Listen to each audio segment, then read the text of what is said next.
Hey guys, what's up? My name is Ciarra and welcome back to another episode of Reinventing the Meal. I don't know if y'all had the same childhood as I did. I don't know your ages. I assume we're in similar age demographics. If we're speaking the same language, I'm gonna assume you've seen iCarly, which means I assume you know what the legendary spaghetti tacos are. I've always thought about these. I'm like, these are probably low-key pretty good, but the taco shell plus the carbs of the spaghetti, we can do better. So we're gonna be doing two different types of spaghetti tacos today. We're gonna be doing our standard tomato sauce spaghetti taco, and we're gonna be doing a pesto sauce spaghetti taco. Starting off with our pesto sauce, what you're gonna need is some basil, some pine nuts, garlic, about a few cloves, Parmesan cheese, and some olive oil. You're gonna need like a big old wedge of Parmesan cheese, and just, for the entirety of this project, just go ahead and grate the entire thing. Like, just get the whole thing grated and out of the way. Making the pesto itself is super easy. You literally just throw all of your pesto ingredients into a food processor or a NutriBullet, anything in that realm that you may have at home, and you're just gonna process it or pulse it till it is a nice pesto consistency. If it's a little too thick, you just add a little more olive oil a little bit at a time until it loosens up and it has like a nice saucy consistency. For our tomato sauce, I'm doing a really basic, easy recipe here. It's literally just a giant can of tomato sauce or puree. We're gonna do half a white onion, a solid handful, probably like 3 or 4 garlic cloves,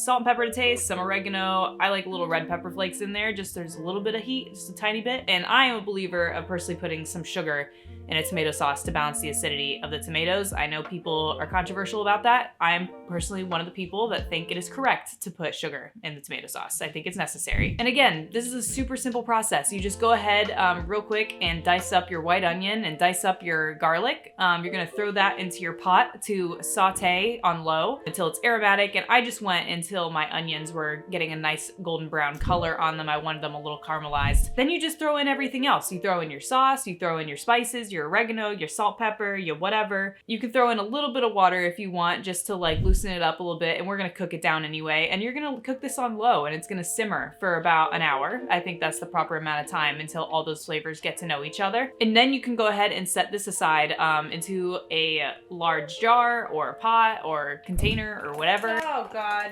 this Pyrex spout sucks. I will say though, do not put a lid on the container you're using until your tomato sauce is fully cooled off. Otherwise, if you're putting a hot tomato sauce in a jar and then immediately, sealing it up, then it's hot and it's steaming in itself, your tomato sauce will go sour. And it also allows for bacteria to grow since you're giving it like this heated, contained environment. Just don't do that. Wait for it to cool off, then seal it. I would say this next part is probably the most challenging, and I say that with air quotes because I believe in you, I know you can do it. We're gonna be making our Parmesan cheese taco shells, and you're literally just gonna be taking roughly like 1/3 cup to a 1/2 cup of our grated Parmesan cheese and putting that on a flat top pan, probably on like medium high, and it's gonna melt. And because there's a lot of oil in this cheese, it allows for it to be pretty non-stick on its own. And treat it like a pancake, you're gonna look for the bubbles in the cheese, and you're gonna look for some like browned edges around the outside, and that's when you'll know it's time to flip. Just be gentle with it, getting your spatula under there and give it a good flip. And then by then it'll probably only need like less than a minute on the other side. And then you're just gonna have to put it on your kind of taco forming device. I used like a pan with like a rolling pin on top and formed the cheese on top of it just so we could get our like curved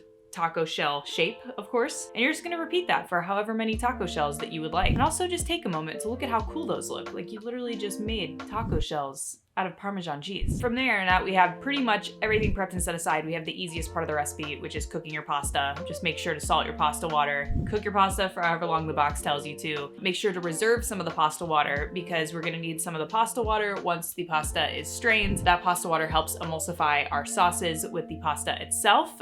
With that being said, like I said, go ahead and combine your sauces with your pasta. Mix it all together till delicious and good and combined. And then from there, we can start assembling the actual spaghetti tacos. I would be careful because the Parmesan cheese cells can be a little delicate, but go ahead and fill those up. I topped mine with some additional like Parmesan cheese and oregano. For being ridiculously like cartoonish food, I thought they looked pretty good. And honestly, they were pretty delicious. I think the only thing I would change is I just wouldn't use spaghetti noodles because it kind of gets everywhere. It doesn't like break very well, obviously. I think some like penne or some like rotini would have been a lot better for a filling like this. The taco shells themselves were awesome, but they are delicate, so they did kind of break apart a little bit. But like honestly, if you serve this to somebody at a dinner, they're gonna be impressed. They're not gonna worry about anything else. They're just gonna be like, wow, you literally are giving me literal fucking spaghetti tacos. This is ridiculous. I highly recommend this if you want to shock or surprise or mortify any of your friends. I think they're more so gonna be positively influenced by this endeavor of yours. Gotta do the whole like, comment, subscribe thing. Gotta do it for the algorithm. Gotta do it for the,